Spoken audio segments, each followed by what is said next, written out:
Friends, this is lucky from Maxbhi.com। Friends, क्या आपके Samsung Galaxy J8 2018 का front camera damage हो गया है? Worried of high repair cost of your smartphone?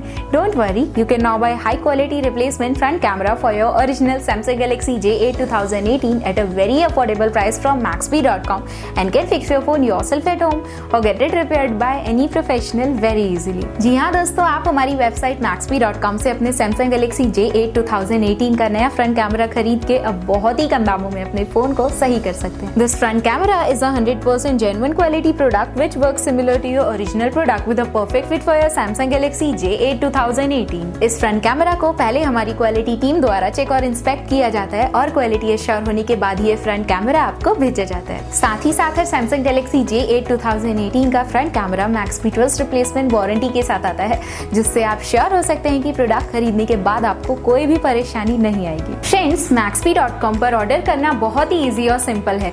हमारी वेबसाइट Maxbhi.com पर अपने प्रोडक्ट को सर्च करें और प्रोडक्ट पेज पर जाकर बाय नाउ पर क्लिक करें। अपना नाम, मोबाइल, एड्रेस फिल करें और ऑर्डर पर क्लिक करें। ऑर्डर क्लिक करने के बाद आप हमारे सुपर सिक्योर पेमेंट पेज पर आ जाएंगे, जहां आप ऑलमोस्ट हर तरह से पेमेंट कर सकते हैं, जैसे कि UPI, नेट बैंकिंग, क्रेडिट और debit cards, wallets etcetera. Once your payment is done and your order is processed, it will be safely packed and dispatched within 1 or 2 days। और हाँ गाइज, शिपिंग बिल्कुल free है, so you just have to pay for the product and nothing else। आपके order की सारी updates और tracking details regularly आपको आपके ईमेल और फोन पर भेजी जाएगी, जिससे आप अपने ऑर्डर का स्टेटस जान सकते हैं। Maxbhi.com पिछले 6 सालों में अपने हजारों हैप्पी कस्टमर्स को फोन पार्ट्स डिलीवर कर चुका है और ये गिनती डेली बढ़ रही है। सो वेट मत करिए, अभी ऑर्डर करें और चल रहे special cashback and heavy discounts का फायदा उठा के अपने फोन में लगवाएं बेहतर क्वालिटी पार्ट्स, वो भी कम दामों में।